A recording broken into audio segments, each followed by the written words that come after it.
Laurie Anderson. Thank you so much for your beautiful film that you've made. And it's so full of ideas, I really don't know where to start. So I decided just to start at the beginning. How did you come up with the idea of this movie?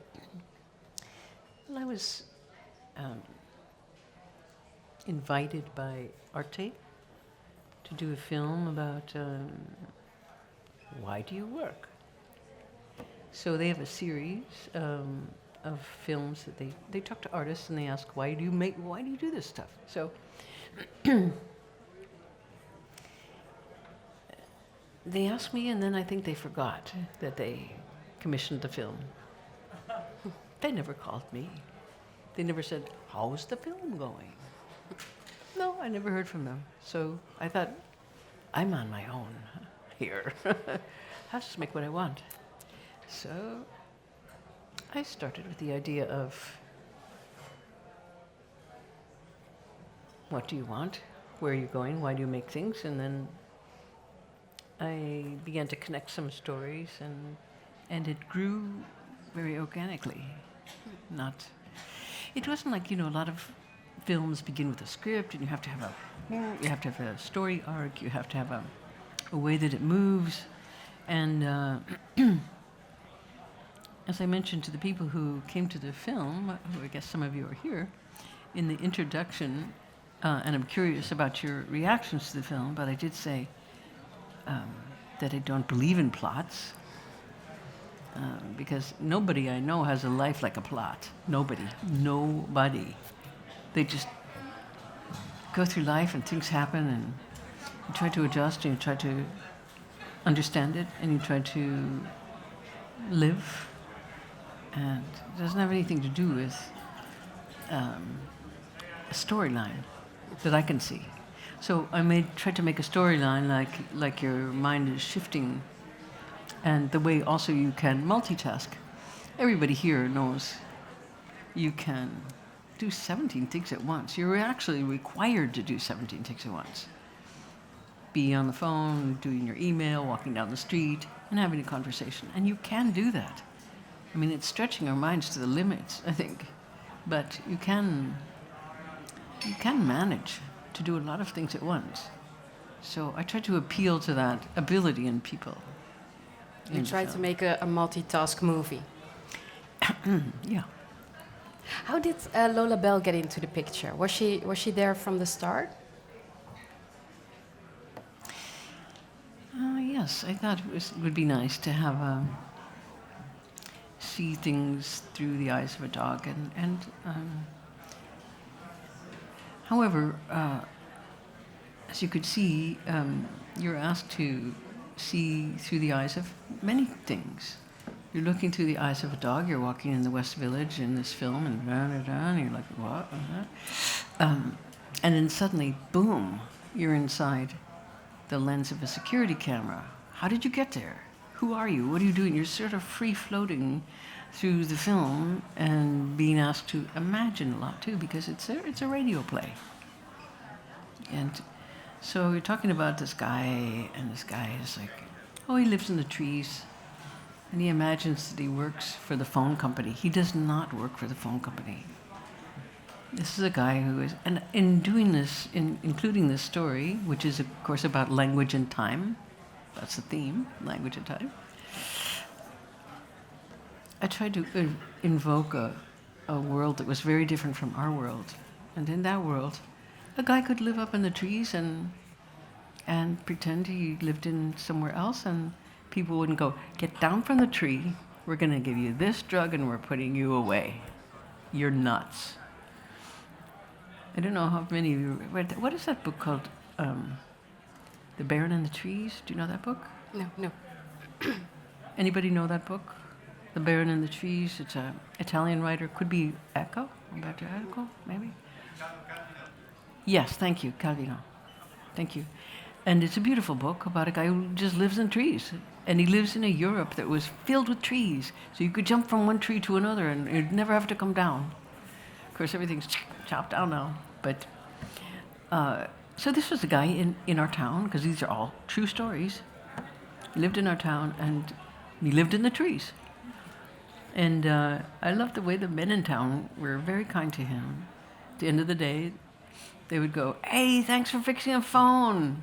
My phone works so great, thank you." And "You're welcome." And he just came down and he lived with his mother and their little dachshund Fritz in a little chalet in town.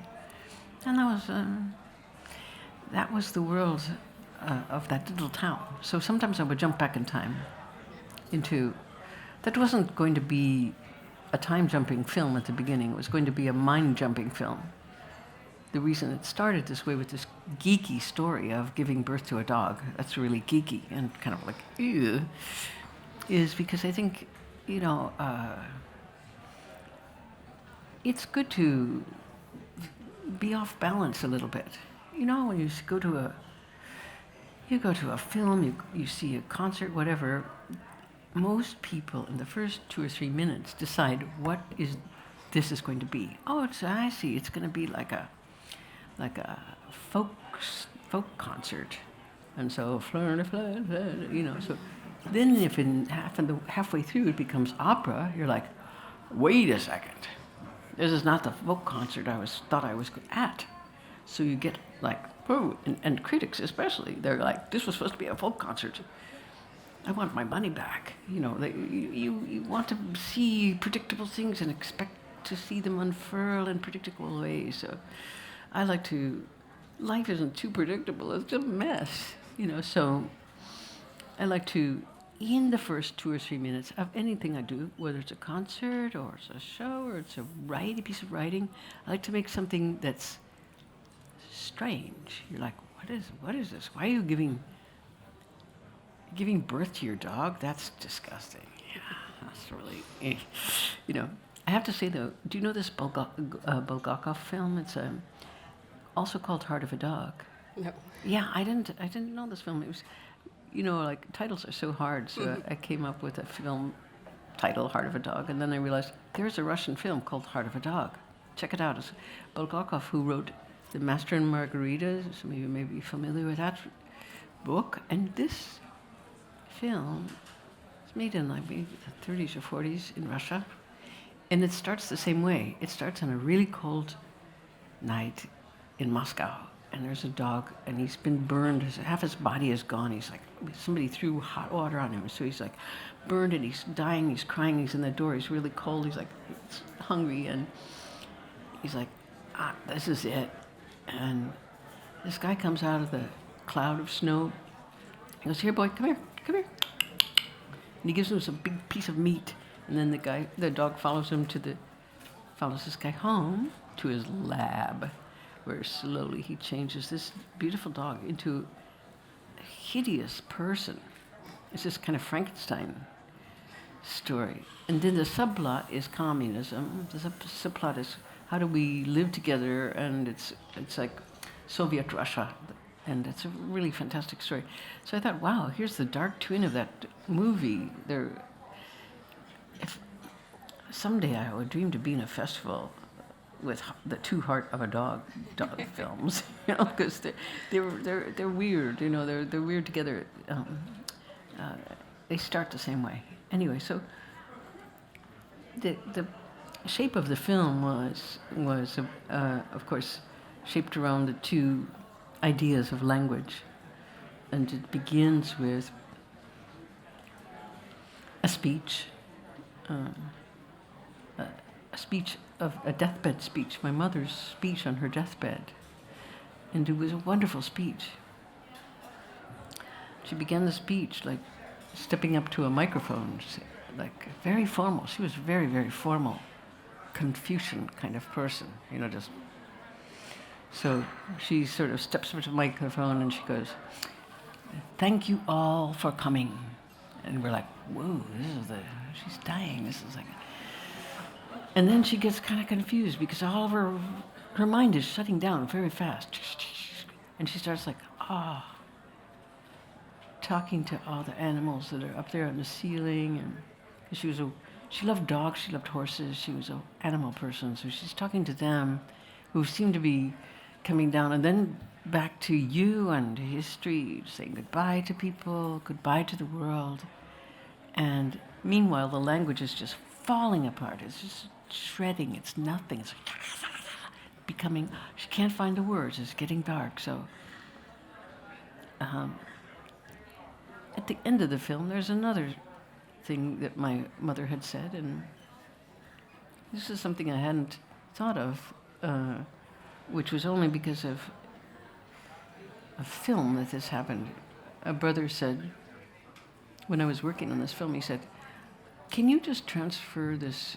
I have films from our childhood. Could you just, I know you're making a film, could you just take this to the lab?" And you've probably have people in your family who have to do that job, you know, like, and I said, I'm kind of busy, but okay. And so the first things that came back from the lab were these films of my little brothers and their stroller, and my mother, and me ice skating, and this island, and this whole lost winter world. And I thought, whoa. I called my brothers. I said, "Guys,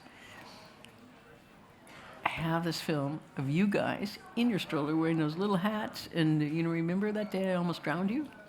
And they said, "Yes, we do. We remember that very, very well, because these are identical twins, and they have an outboard brain. They're not alone like we are. They have somebody to talk to all the time from the day they were born. They don't have to like look for somebody to understand them. Like imagine how much of your life how much more time you'd have if you didn't have to look for someone to understand you. Well, they were born with one, so they said, "Yeah, we remember this,"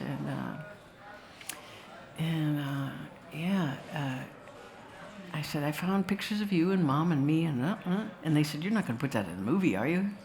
I said, "Do you mind?" And they're very nice. They're very nice guys. And they said, in fact, they're like two of the most cheerful people I've ever met in my life. And I attribute that to the fact that they have another person that they can talk to. It's very lonely to be a person. So lonely. They have somebody who completely understands them. So they said, "Yeah, go ahead." So that's why it's in there. And that's why it ends with this other speech that my mother made.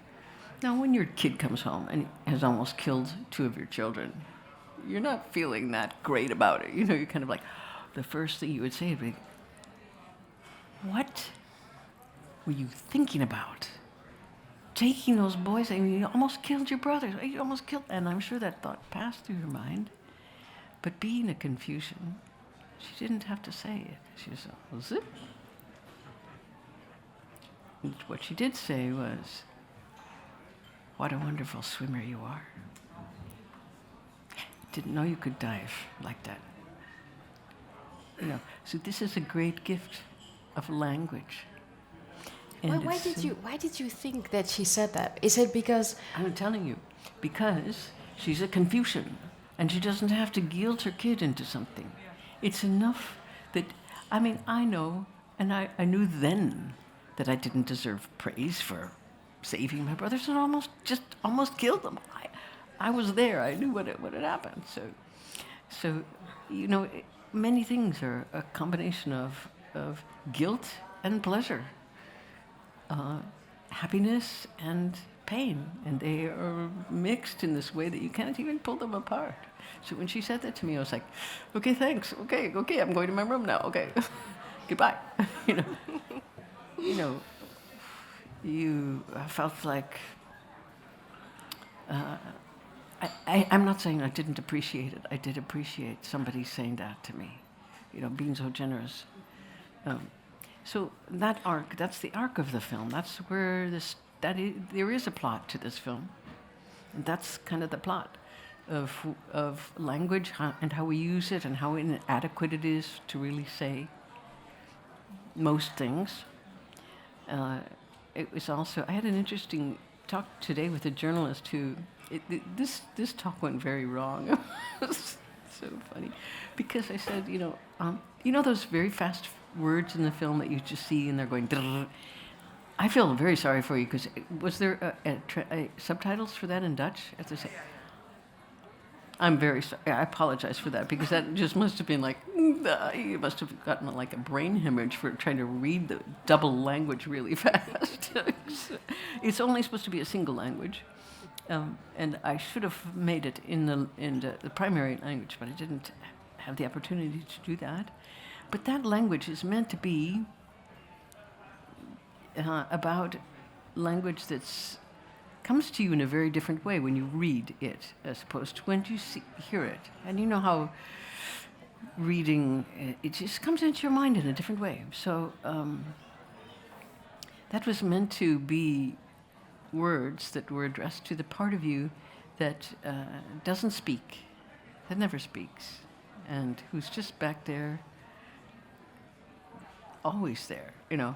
And you send out the person who's going to be your actor, who's going to act like you do with your personality, and they act stuff out, like I'm acting stuff out, like right now, like talking to you. And actually, the person who, my onlooker is just going, why don't you just stop talking? Why don't you let this interviewer talk? You know, you're just going on, and she's sitting here. I don't even know what she's thinking. I kind of hate to think what she's thinking. Couldn't I get a question in? Go ahead. No, I'm just amazed about the way you talk, because it's exactly the way the film is. You have this, you have a line, and then you jump out of it and jump in and jump out and out a bit more, and then go back in again. Doesn't your mind work that way too? Yes, but I don't know a lot of people who talk like that, and I don't know people who could make a movie like that. That's why I made the movie. No, I didn't make it to be different. I really didn't. I just made it because they asked me to make a movie. I had no idea I was good. Like I told you, I had no ambitions to make a movie at all. They just said, would you make a movie? I was like, well, I like to try things I don't know how to do. I'm a so-called multimedia artist. Those of you who are trying to think of like what to call yourself, you know, multimedia isn't bad, you know, because it means nothing. It's meaningless, completely meaningless. Who knows whether everyone's a multimedia artist? What are you talking about? Everybody does everything. Everybody does everything now. So you do your own graphics, you do your own sound, you do your own travel booking, you do your own everything. So we all have to be like amateur everything. And I'm an amateur everything as well in terms of the work I do. And so multimedia artist describes it. Actually, it's kind of hell, really. It's like hell. Because, you know, you don't really follow anything in particular. That's why making a film for me was quite a lot of fun, because I was able to pull on different things that I can do. I love to do drawings. I love to animate stuff. I used to do a lot of animated things. I started as a painter. So for me, graphics in the world of animation was really fun.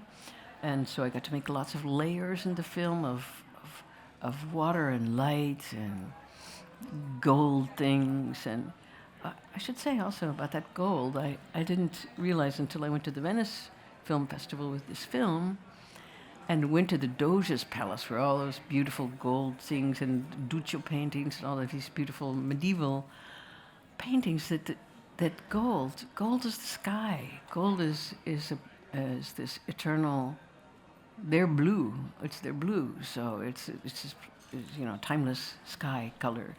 So I realized, oh, that's why I was using the gold, to sort of represent that. So I'm trying to say that I drew on some of those things, animation and music and stories, and they became a film. So it was a way to use my amateur skills in everything to make a different kind of thing that I didn't really know how to make. So I've made a lot of imagery and combined it in different ways, but I never really made a film that had to have an engine. When I do a record, you can make 12 songs and they're like little islands. They float around. They don't have to have anything to do with each other. They have to be nice islands, places you'd like to go, but they don't have to be catalytic. They don't have to influence each other. They don't have to be going anywhere. They just are there. But with film, now, don't think I know anything about filmmaking. I'm not a filmmaker, so I'm here under completely false pretenses of just having made a film. But I can say that the films I like go somewhere. They go somewhere, and they don't just sit there. I like to come out of a film and go, I went somewhere. I thought there, and then I went over there. And I like that. I'm not sure it's a rule for films. I've seen films that go nowhere, and I love them. They're just beautiful. They're just, so I don't think there are any rules about what's good. But anyway, what I was going to say was that I learned about this. I should just tell you a short thing about this, because the times that I've used other people's stories have been a little bit disastrous. I worked once in an opera based on Moby Dick. If you fall in love with a book, take my advice. Do not try to make it into an opera. If you're thinking about making an opera, just take my word for it. Don't make it, because at least for me, I got very. When you fall in love with something, you're too reverential. And if you're making something, you have to be rough. You have to rough it up. You have to push it around. And so I fell in love with Melville and the way his words unfurled, and they were and also with his ability to jump cut. So that's a novel that is a jump cut film. So that you have this guy starts out. He goes, I would really like to go to sea, but if I went to sea, how could I do that? I could be a captain, but I hate bossing people around. I could be a first mate, but I don't like to be bossed. I know. I could be a cook. And because I love roast chicken. I mean, who doesn't like roast chicken? The Egyptians liked roast chicken. You can see from the mummies of roast chicken and river horse and ibis in their giant bakehouses, the pyramids. You're on page 3. You've gotten from New Bedford to ancient Egypt, like boom, like that, like really fast. So I thought, I love that. That's the way to jump. So I started this thing, and then I realized I did a lot of studying of Melville and that book. I read it 5 times, and also somebody said, I know you're working on this. I got a present for you. He brought a huge box over, and inside was, guess what? Melville's Bible, the Bible he'd used while he was working on Moby Dick. And it was filled with pencil markings and all of these stars and things. And he said, but they'd been erased. And my friend, who'd gotten the Bible from Sotheby's, had taken it to the FBI and said, what did Melville write? His wife had erased these things because, it's the family Bible. Don't write in the family Bible. So anyway, so I went through the Bible with a magnifying glass, because the FBI said, we can't tell you what was written there because it was 150 years ago. If 100 years ago, okay, but 150, no, can't see it. So I went through the magnifying glass looking everything for something about whales, something about Leviathan, and I found it in Isaiah. A passage about Leviathan, and smoting Leviathan, that giant serpent lives in the sea. And I was like, whoa. He just said the whale was the snake. And for Melville, the ocean was his garden where he could work out ideas of good and evil. So anyway, I went to this, in the first edition of Moby Dick, maybe you don't know this, there was no Captain Ahab at all. And I love imagining this meeting of Melville with his editor, and the editor going, Herman, the book is good. It's really, it's so interesting with all those information about the ropes and the sea life and life at sea and whales and ships. It's very, very good. Very good job. But, I have to say, it is basically guys go fishing. Where's this thing going? Where are you going with this? It's just a thing of like a ship like out there fishing. He said, I think you need something. You need a motor. You need an engine. It needs to go somewhere. How about a crazy captain? Now, if you notice, if you've read Moby Dick, how many people have read that book? Smattering. Okay, so this is such a seafaring town here, so I was thinking like maybe more had read. Anyway, the book is pretty much what I described, but if you read it third way through the book, Captain Ahab appears but he hasn't been there in the first part of the book. Why? Because he hadn't been written. And he appears on the deck going, "Oh, I have asked, where is this?" And he's angry. And these Yankee sailors are going, "Who the hell is that thing?" It's Shakespearean. And he has a problem. He has a Shakespearean-sized problem. He's like, as that whale is evil. It's all a little rickety theatrical, not that believable, because it was a device to make the ship go. So what I'm, a long-winded way of trying to say is, I needed a device to make my ship go somewhere. And that device was the questions I asked. And they tried to push the ship along by asking you over and over all of these questions. And they were questions like a ship might ask, like, where are you going? What kind of pilgrimage is this? Do you want anything? Are you going somewhere? And if so, where? It was a device to be with you. Oh, it's this. As I said before, this is not a story about me and my dog. It's about a kind of dialogue, So you have to do all the work in this film. You have to jump around, imagine things, fill things in, watch fast stuff, and you're left with these questions, unanswerable, really, except by you, by each person in their own way. No, You wanted to hear what the audience were thinking about it. Yeah. Shall we ask them? Yeah. Is there Time anyone to with a ask- question? To have you ask some questions Yes. instead of me asking the questions.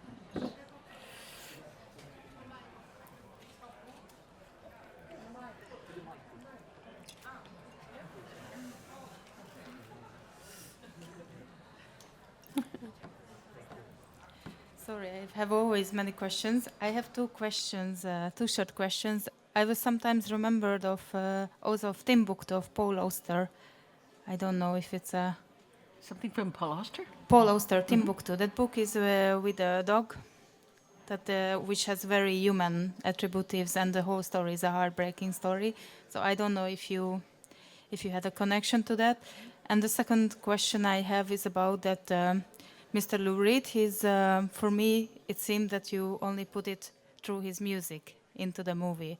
Didn't you consider it like having a bigger part for him? Oh, well, this is a film about something else. So, and of course, Lou is my partner for many years and my best friend, and so we collaborated on everything in many ways. I mean, in the sense that he would comment on my work, so I'd like to give him the last word in this film, because this is a beautiful song called "Turning Time Around," and it evokes the difficulty of understanding time and how we move through it, and what it has to do with love, and both very mysterious things, and he holds them up and turns them around like this. And so I thought, because this is a film about language and memory and trying to talk about shifting back and forth in time and how that works, and it's a film about love, that would be the perfect song. So that's why he sings it there. And the first part is, I know that book a little bit, Paul Auster's book about the dog. I don't think dogs are people. I'm pretty sure they're not. But I do admire their ability to be empathetic, because this is above all my aspiration as an artist, is to be empathetic, to try to jump into somebody else's head, see how it looks from there. I'm really, I'm somebody who I have my own limitations. I'm a New Yorker. I'm a woman. I'm an artist. And that's my point of view. So any opportunity I get to jump out of that way of seeing the world, I take. So I invent filters that have me talk like another voice, like that. I'm nothing without electronics, as you've probably already guessed. But the ability to see the world in another way is something I aspire to. So that's, you're stuck with your point of view. You're stuck with who you are.